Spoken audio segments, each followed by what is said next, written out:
Meus amigos, é verdade que aí no Brasil até mendigo tem geladeira? Eu fiz um vídeo falando dos pobres no Brasil que tem geladeira.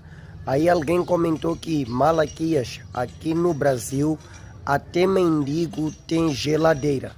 Meu Deus, este nível eu não sei. Isto é sensacional. Eu não sei se isso é verdade, mas deixem nos comentários. Aí no Brasil até mendigo tem geladeira? É sério?